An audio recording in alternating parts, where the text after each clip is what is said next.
नहीं करती होगी।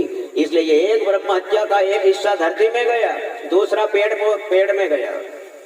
पेड़ों का जो गोंद निकलता है, जो रस निकलता है, ये वो ब्रह्म हत्या है इंद्र की, दो हो गई। और तीसरी जगह है पानी, जल में उस ब्रह्म हत्या को छोड़ी।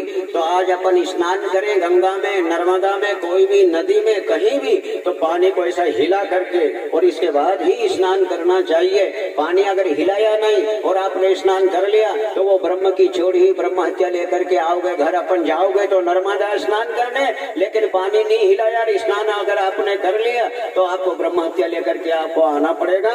इसलिए बंधुओं, माई में जाइए, जल को हिला करके फिर डुबकी लगाइए। दो फायदे, दो कारण है।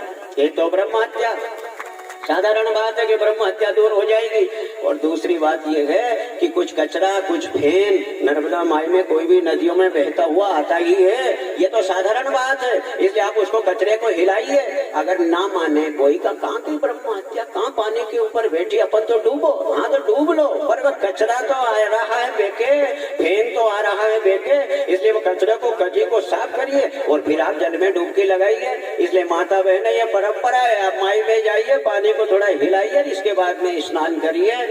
और अब साफ, पहली धरती माता, दूसरा वृक्ष और तीसरा पानी जल देवता और चौथी जगह तो साफ जय भवानी वेड़ा पानी। माताओं को, स्त्रियों को ये ब्रह्म हत्या छोड़ी गई है, जो मासिक धर्म होता है, इसको मानना चाहिए साहब। ऐसी स्थिति में भोजन नहीं बनता है, आप सब लोग जानते हो साहब, बहुत बढ़िया बात है। ये परंपरा भगवान की दी हुई है, ये शास्त्र की परंपरा है, ये परमात्मा ने दी है। ये चार जगह उस ब्रह्म हत्या को अलग अलग करके छोड़ा गया। इंद्र ब्रह्म हत्या से मुक्त हुआ, यहीं पर ज्योतिर्लिंग प्रकट हो गया ममलेश्वर भगवान, और भगवान अंतर ध्यान हुए और धरती चौड़ी हुई, धरती फटी और उसके अंदर से भगवान शंकर जी की पिंडी प्रकट हो गई। उसी का नाम ममलेश्वर रखा गया, ममलेश्वर रखा गया, ममलेश्वर रखा गया।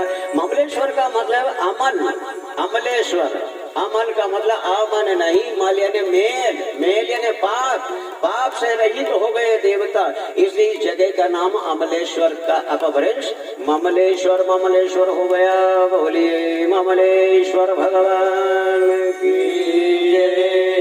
12 ज्योतिर्लिंगों में ओंकारेश्वर भगवान का नाम आता है और 24 घंटे में एक बार सुबह शाम अगर हम 12 ज्योतिर्लिंगों के नाम स्मरण करते हैं तो 7 जन्म के पाप नष्ट हो जाते हैं। कितनी सरल विधि है। इसलिए 12 ज्योतिर्लिंगों के नाम याद रखिए, उनका सुबह शाम पठन करिए, स्मरण करिए। हो सके तो 12 ज्योतिर्लिंगों के दर्शन भी करना चाहिए। बहुत लोग 12 ज्योतिर्लिंगों के दर्शन की यात्रा में भी जाते हैं। सौराष्ट्र सोमनाथम, सबसे पहला ज्योतिर्लिंग है सोमनाथ, जो द्वारकापुरी में है। नर्मदा परिक्रमा जाते हैं उनको 2 ज्योतिर्लिंग का दर्शन करने का सौभाग्य प्राप्त हो जाता है अनायास। ओंकारेश्वर तो मिल ही जाता है। और फिर जब वो नाव पार होकर के मीठी तलई आते हैं, थोड़ा सा द्वारकाधीश भगवान के दर्शन करने भी चले जाते हैं। वैसे नर्मदा परिक्रमा मीठी तलई पार होने के बाद, चाहे आप वाहन से जाओ चाहे पैदल जाओ, माई का किनारा नहीं छोड़ना चाहिए।